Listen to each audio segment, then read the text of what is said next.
and looked around with sleepy eyes. He was just in time to see Jack, his human pup, skid so fast on his mountain bike that gravel scattered everywhere. The boy leaped off the bike, raced across the place where the cars sat, and ran into the house. Now what? McKinley wondered. Though he would have liked to sleep more, McKinley stood, yawned, stretched his muscles until they were tight, then relaxed them until they were loose. Shaking his head, he jangled his collar tags and then ambled toward the house. By the time McKinley reached the door, it had already swung shut.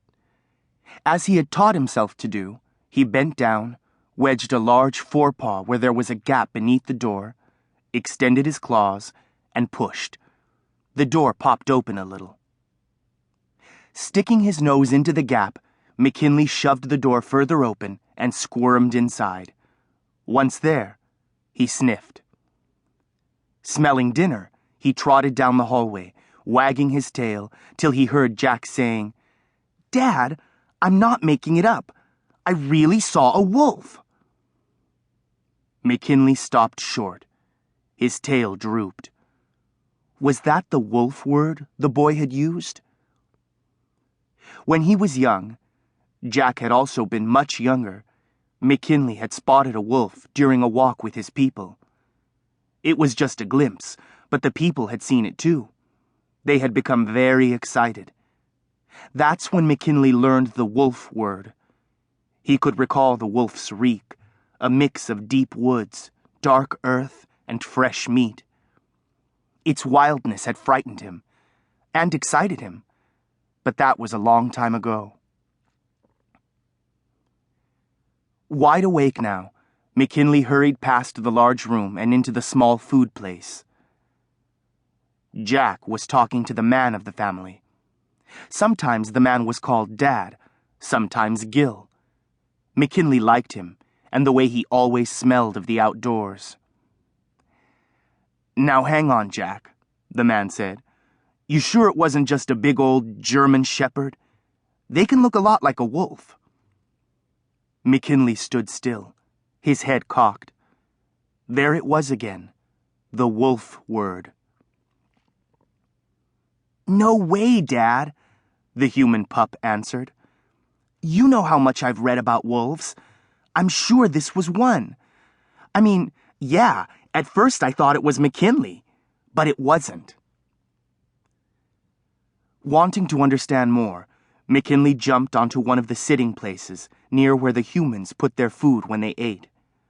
Mouth slightly open, tail wagging, he sat, turning from the pup to the man as each spoke. "I'm not saying you're wrong," the man said. "Just, if you're right, it's pretty amazing. Hasn't been a wolf sighted around here for years.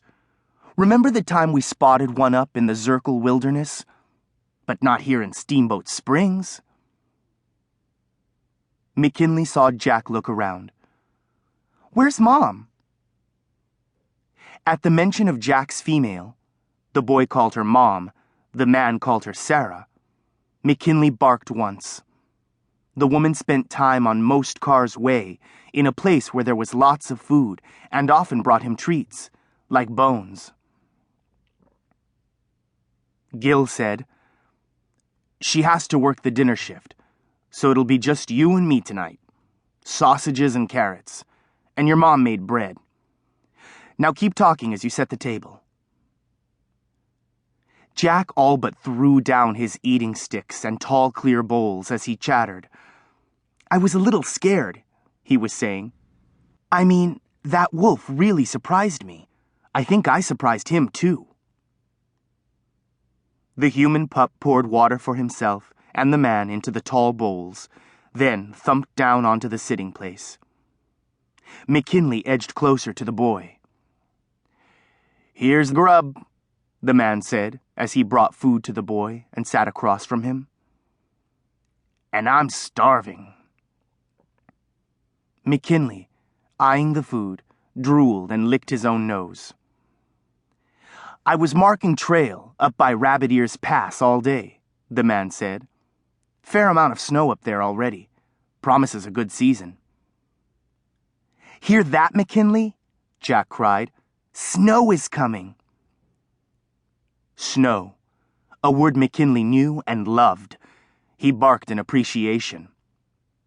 But go on, the man said to the pup. Tell me exactly what you saw.